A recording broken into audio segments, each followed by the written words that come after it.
It's as old as time itself. There is an invisible war happening all around us right now. It's a quiet war, fought in secret over hundreds of years with unconventional weapons and strategies. Strategies discussed in private meetings, many of which are held in private jets, some 30,000 feet above ground. Meetings that discuss our future and the future of our generations, and we aren't privy to a word of it. We just experience the impact of those decisions in various forms that go undetected by most, such as unified messaging across most or all major news and media outlets. Massive international campaigns aimed at redefining quote-unquote normal in every culture to include LGBTQ lifestyle and acceptance in every facet of life. The rise of matriarchy and the replacement of patriarchy with matriarchy. All of the plans that have been mentioned were on a sheet of paper being discussed by the elite well before they were detectable within society as we know it. These past 25 years have been full of sweeping global changes. In fact, it would be difficult to think of another 25 years in human history that's responsible for more rapid and profound changes than this one. The past 25 years have not only brought sweeping social, technological, and environmental changes, but these changes were not random. They were the result of a series of coordinated and well-executed plans. These synchronized global changes across language, cultural, and geographical barriers didn't happen without the involvement, direction, and power of an organized body of people making it happen. The societal forces behind these changes follow the religion of ancient Rome, polytheism. Roman polytheism is a brutal religion that embraces elitism, corruption, human sacrifice, hedonism, greed, and narcissism. And those who currently practice this religion tend to do well in this society. Under the old gods of pagan Rome, people understood that if you were born a commoner, you died a commoner. People knew their place in the feudal system, and there were a limited number of ways people could rise to a higher class. Either someone from the elite class married you, or someone with societal influence brought you up. Outside of those two ways, the only way up was to distinguish yourself in the military, become an entertainer, or an athlete. Notice the similarities between ancient Rome and America. In Rome, it wasn't about what you knew, it was about who you knew, just like America. They want to get back to that, and it's already in place around the world.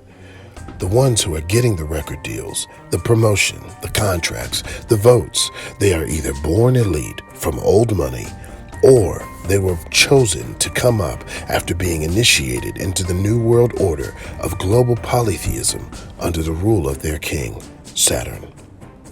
In Roman polytheism, there is a god for every part of man's life.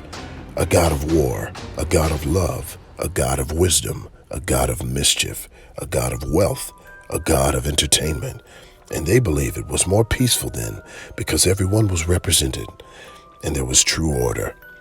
Generations old fighting over religious differences, a thing of the past, because in the new Rome, under the old gods, there is no war between religions because there is one religion with many gods and a god king to reign over them all, Saturn.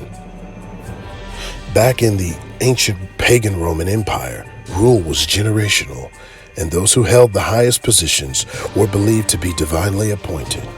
This meant the one in power enjoyed unquestioned power. Mortal men were feared as gods walking on the earth because the kings of old were god kings.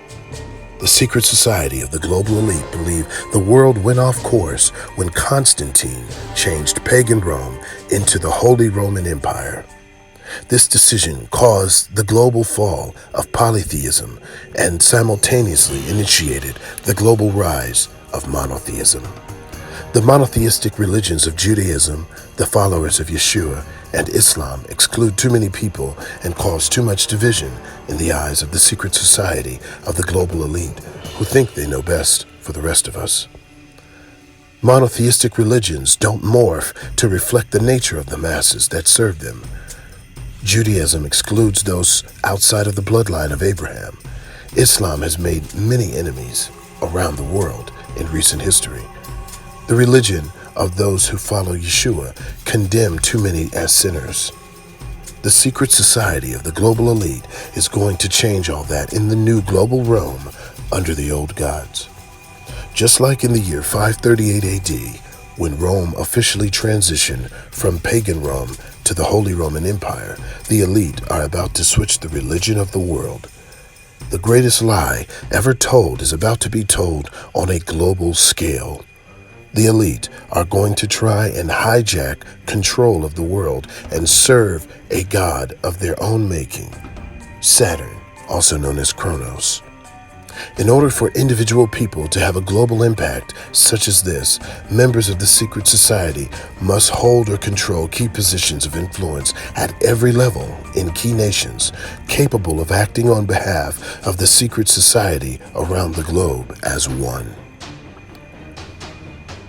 This is a truth the elite don't want you to know or believe, so the FBI, another tool at the disposal of the elite, developed a phrase to keep people from looking for the truth outside of what the elites say is truth.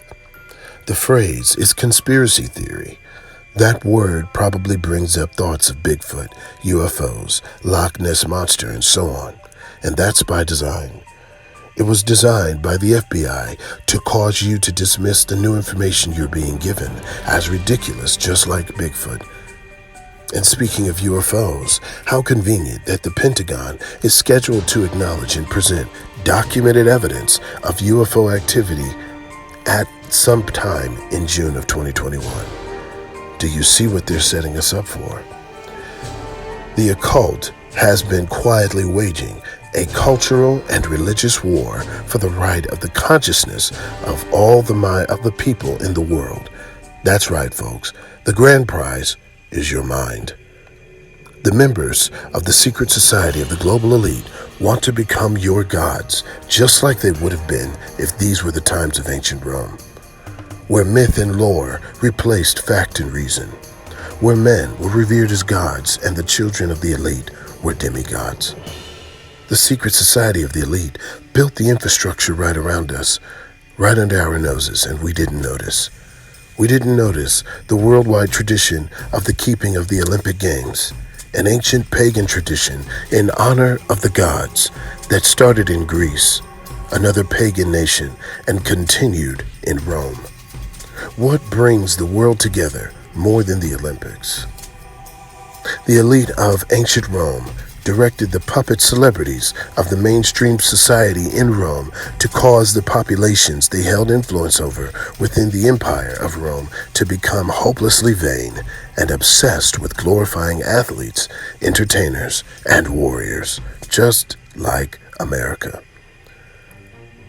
Romans became more vain and self-indulged with each passing generation. Vanity, athlete and entertainer elitism, and the demand for increasingly brutal sports led to the downfall of pagan Rome. The rise of vanity-rewarding reality television shows such as Keeping Up with the Kardashians, Love and Hip Hop, and others show the viewer hopelessly dysfunctional people living in an enviable lifestyle. Shows like Big Brother and Survivor unleashed real-life examples of people being rewarded for using deceit to get ahead. While viewed as only entertainment to some, TV shows like these also promote and reward vanity and the use of deceit to get ahead. What does it profit a man to gain the world and lose his soul? Ancient Rome also had a huge gap between the elite and those in abject poverty. There was a very large wealth gap between the two extremes within the society. This was another measure to reinforce the feudal societal order, much like what we see happening in America and around the world. America is the revived Rome of the new Roman Empire that will be global, or that is global, I should say. Rome used entertainment to maintain order, just like America. The Roman games were heavily politicized. Corruption, illegal gambling, lawlessness was happening all around, but the consequences of breaking the law only applied to the poor, working-class common folk, just like America. Keeping the Romans entertained wasn't easy, though. The people began to demand bloodier and bloodier combat competition. Eventually, this became a form of public execution. Warriors who conquered their foe would ask the ruler whether to kill or spare their foe, and this gave rise to the gladiators of Rome. The ruler would ask the crowd, and the crowd would then decide the fate of the fallen gladiator through cheers and screams, chants of what they would like to see happen, life or death. After the ruler has heard the will of the people, he would use the thumbs up hand gesture to spare, or the thumbs down to instruct the gladiator to turn his weapon downward and plunge it into the body of the fallen gladiator. This was like a pressure relief valve in Roman society. It reduced crime because prisoners often were forced to participate in the high-stakes Roman games. It gave the people something to look forward to. It brought people together. It also showed the ruling class amongst their happy subjects, visually reinforcing their rule over the people in attendance, much like the NFL games in America today. The Romans had holidays, festivals, religious observances, all in honor of their pantheon of gods. In fact, pagan Rome's society was shaped, their entire society was shaped serving pagan gods. For example, Saturn's Day is where we get the name Saturday. The old gods of the old country have made their way here to America, and after hundreds of years in the darkness, the shadow culture of Roman polytheism will be brought into the public view with the revelation of their ancient god king, Saturn. Saturn is a very real being. He is a fallen angel who is known on earth by his celestial representation, Saturn. In pagan Rome, these fallen angels were worshipped and recognized by their planet and represented on earth by members of the ruling elite. They ruled without question because the people believed and feared the gods and therefore believed in and feared their representatives. The secret society of the global elite rebuilt Rome and called it America to throw us all off the trail.